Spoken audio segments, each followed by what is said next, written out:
Hey, it's Rem, with another anime recap. Yoshida had a dinner date with the girl he has been dreaming about. During the date, he was caught up in a staring contest with her chest, and Airy expressed her gratitude for the lovely evening. Yoshida finally gathered the courage to ask her to be his girlfriend, but unfortunately, she politely declined, stating that she has already been in a relationship for 5 years. Feeling rejected, Yoshida spent time with his friend, expressing his frustration and wishing that Airy had said something about her relationship earlier. As the night grew late, Yoshida's friend decided to head home, leaving him to walk home alone, feeling angry and upset with Airy. As he strolls along, Yoshida spots a girl sitting beneath a street lamp and wonders why she's out at such a late hour. Concerned for her safety, he approaches her and inquires about what she's doing. He suggests that she should go home, but the girl responds that there are no more trains running. Yoshida is surprised and asks if she intends to stay there all night. The girl smiles and suggests that she could stay at his place. She addresses him as Mr.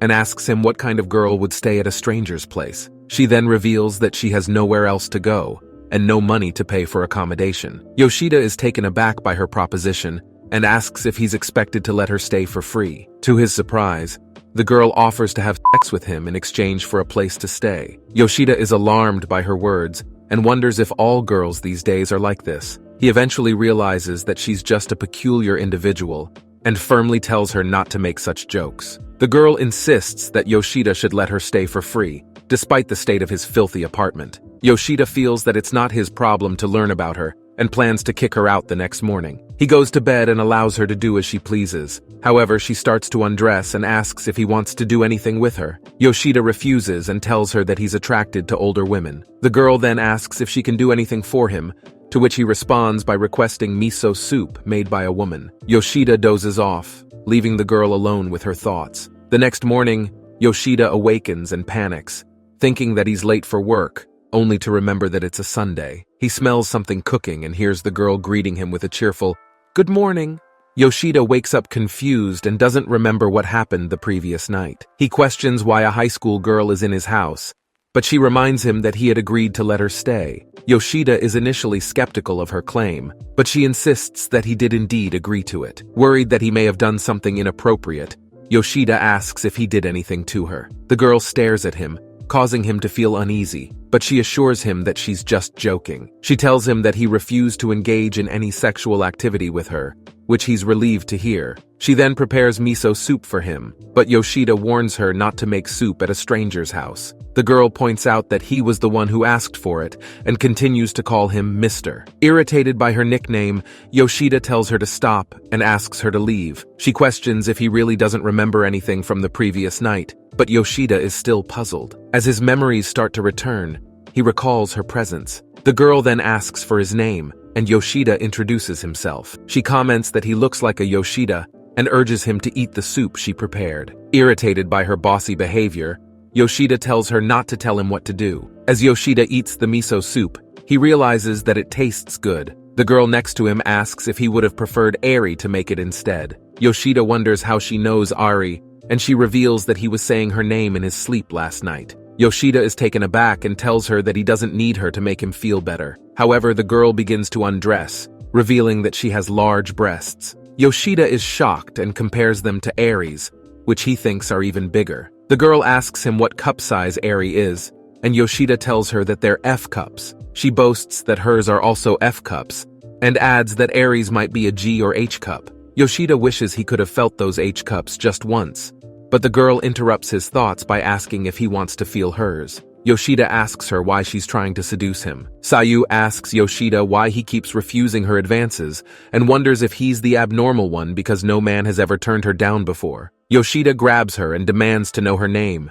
Sayu reveals her real name and shows him her student ID, which indicates that she's from a distant location. Yoshida asks when she left home, and Sayu confesses that she's been gone for 6 months. She believes her family is better off without her. Yoshida questions how she plans to survive without going home or to school, and Sayu replies that she'll figure something out, like finding another place to stay. He suggests that she should work instead. After she tells him that she can't afford rent with just a part-time job, he offers to let her live with him. He stands up and says he'll knock some sense into her, calling her a brat who doesn't understand the value of things. She starts crying, and he wonders why she can't have a normal life and love like other teenagers. He decides to make her do the chores around the apartment as her first job. She comments that it sounds like she can stay with him forever, but he clarifies that she can only stay until she figures out what she wants to do. Yoshida thinks that this arrangement is better than letting Sayu continue to wander around and possibly fall into dangerous situations. However, he knows he needs to be cautious with his words so that she doesn't get too comfortable with the situation. He makes it clear to her that she can only stay until she stops behaving like a brat, and warns her that if she tries to seduce him again, he'll have no choice but to kick her out. She agrees to his conditions, and so begins a new chapter in their lives. At his workplace, Yoshida confides in his friend about what happened after he left home. His friend cautions him about the potential risks of the situation. As Yoshida returns home, he worries about whether or not Sayu has eaten anything. He remembers his friend's advice about not getting too attached to her. Upon arriving home, he finds Sayu preparing food, and she greets him with the words, "Welcome home, Daddy." He expresses his disgust at the comment and hands her the bento he bought for her. He notices that she has ironed all of his clothes, and he thinks to himself that she is good at doing chores. When he asks her where the ashtray is, she gives it to him, washed. After stepping out to smoke, Sayu questions why Yoshida doesn't smoke inside. He responds that it's because she's there, to which she calls him nice. However, Yoshida gets frustrated, asking why she's basing her values on those other guys. He tries to explain that he's not nice, but rather the other guys were just bad, and that she should have higher standards for herself. Sayu says that she understands, but Yoshida can't help but wonder why he's the only one taking care of her like a guardian. He reflects on how the world is full of awful people, including himself for providing her with a place to stay and enabling her to run away. He's unsure of what he should do next. The next morning, Yoshida hears Sayu in pain and finds out that she has been wearing the same clothes every day. Sayu tells him that it's the only thing she has. Feeling sympathetic, Yoshida decides to take her to a mall to buy her new clothes and a new mattress, since she wakes up in pain every morning. Sayu tries to refuse, saying that she won't know how to repay him. However, Yoshida realizes that she's not being modest, but instead is hesitant because she cannot repay him. He wonders why a child would think like that, and tells her that doing chores for him is enough of a repayment. Sayu agrees, and Yoshida feels that this should be enough of a reason. After sleeping on her new mattress, Sayu expresses her satisfaction with it, and asks Yoshida if he wants to sleep with her, with a teasing smirk. However, she quickly assures him that she wasn't being weird, and that he's the one with dirty thoughts. Yoshida finds her laughter endearing, and she thanks him for everything. The next day, his friend tells him about a rumor that Yoshida has a new girlfriend, because he seems cleaner, better dressed, and goes home early. Yoshida thinks that Sayu isn't his type, but acknowledges that she's cute and responsible. He wonders why she left her home and came all the way to Tokyo.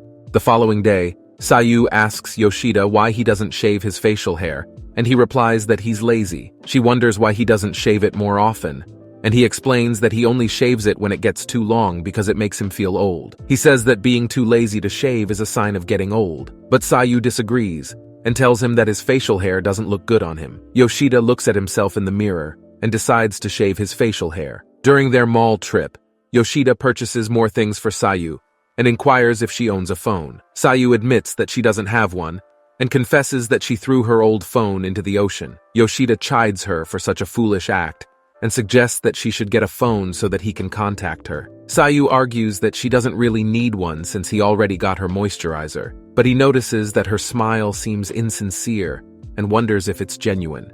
After returning from the mall, Yoshida tells Sayu that he plans to read the books he bought on the weekends, but he also offers her the chance to read them without spoiling them for him. However, he notices that she looks sad and is about to ask him why he is so, but stops herself and claims it's nothing. When he urges her to speak up, she starts fake laughing. Yoshida realizes that she's forcing herself to smile and tells her to stop. He reminds her that although it may not be her home, she's allowed to live there and doesn't need to act strangely or fake her smiles. She approaches him and admits that she was going to ask why he's so kind and that he's the kindest person she's ever met. She adds that if he wants her to stop acting weird, she will try to do so. She explains that her fake smiles have become a habit for her, but she'll do her best to stop. He reassures her that she can take her time, and she thinks he's really kind. She confesses that no one has ever given her this much freedom or choices before, and she wants to make him happy that she came into his life. He chuckles and compliments her for being kind as well,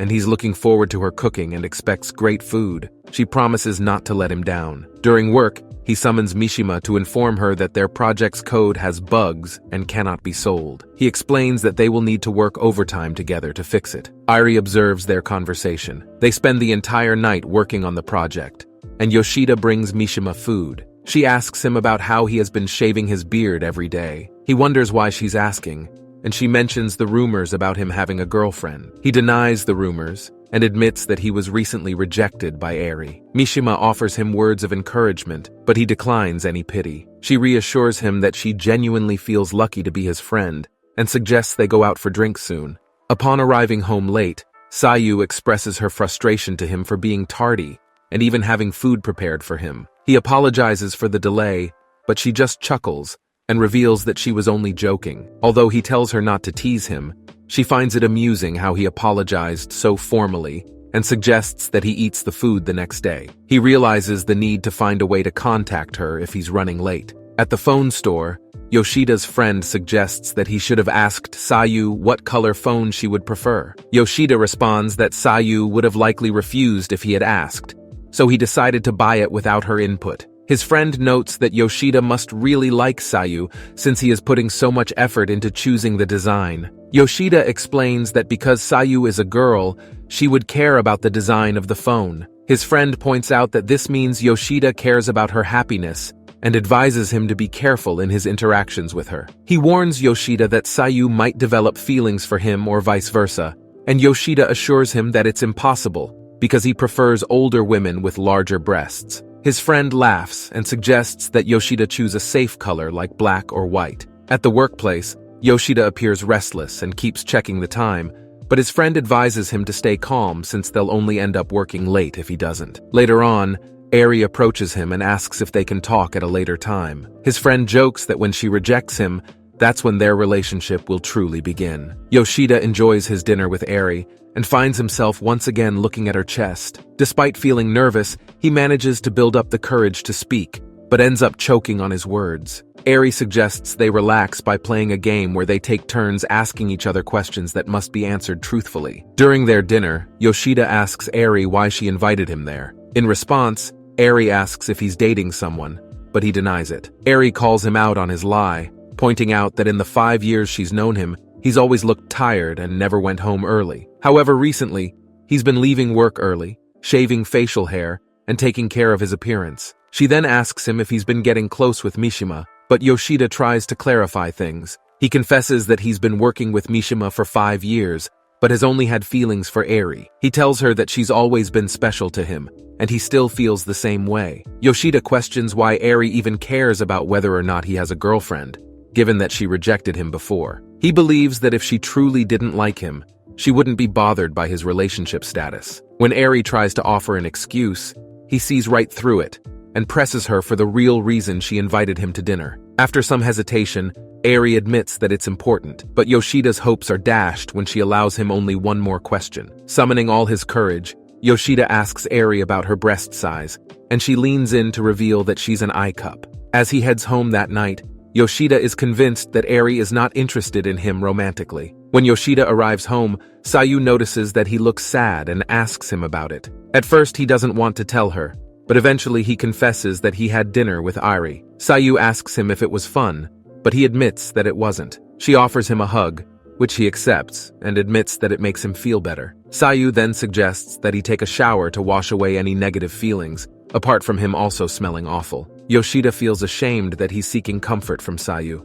As he sips his miso soup, he pulls out a gift from his bag and presents it to Sayu. She unwraps it to find a new phone, and she's surprised as to why he bought it for her. Yoshida admits that it's because he wants to be able to reach her when she's out. Sayu thanks him and asks if she can really have it. She notices that he also got her a white phone case, and she mentions that she likes the color white. Yoshida is pleased to hear that, and they proceed to add each other's contact information to their phones. Despite his friend's warning that he might fall for her, Yoshida still believes that he only sees Sayu as a young girl he needs to look after. Sayu notes that Yoshida is her only friend, and labels his contact as Yoshida-man, giving him a warm smile. Yoshida ponders about Sayu's genuine smile and realizes that he doesn't quite comprehend teenagers. Meanwhile, Sayu wakes up from a dream about her past sexual encounters with strangers and looks at Yoshida, wondering why he doesn't want to do it with her. Yoshida goes to work and sits with Mishima, where a colleague approaches him and questions why he declined a business trip. The colleague assumes it's because Yoshida has a girlfriend, and Mishima jumps in and asks if Yoshida is indeed in a relationship. He tells them that he is expecting a package to arrive in the next 2 weeks. His friend leaves him alone, and Mishima kicks him for no reason. Later, Mishima asks Yoshida if he would like to go to the movies with her, and although he initially didn't want to, Yoshida decides to use it as an opportunity to teach Airy a lesson for rejecting him. At home, Sayu worries about how long she can stay with Yoshida. She knows that when he finds a girlfriend, he will likely kick her out just like all the other men she's stayed with before. She worries that he will do it with his girlfriend. Upon receiving a message from Yoshida, he says he will be going to the movies with Mishima. When the movie finishes, Yoshida mentions a quote from the professor, expressing the idea that encounters only feel fated after they happen. Mishima engages in philosophical conversation with Yoshida, while Sayu begins running away again. Yoshida asks Mishima if she has ever had a fated encounter, and she tells him she has, which leads to an awkward moment between them. Mishima hugs Yoshida, causing Sayu to feel sad and leave. Yoshida disentangles himself from Mishima and expresses his gratitude for coming with him to the movie. Mishima inquires what Yoshida would do if she were the person he is fated to meet, but Yoshida dismisses the idea as foolish and urges her to go home. As he walks back to his home, he wonders if his encounter with Sayu was destined by fate. Upon arriving home, he calls out to Sayu, but receives no response. Noticing that her phone is still at home, he becomes frantic and runs out to search for her, fearing that she may have been kidnapped. Meanwhile, Sayu wonders why Yoshida had that face with Mishima, a face he's never made when he's with Sayu. She starts crying, realizing that she is feeling jealous of someone she doesn't even know. What will happen to Sayu? If this video gets enough likes, I'll make a part 2. Subscribe so you don't miss it.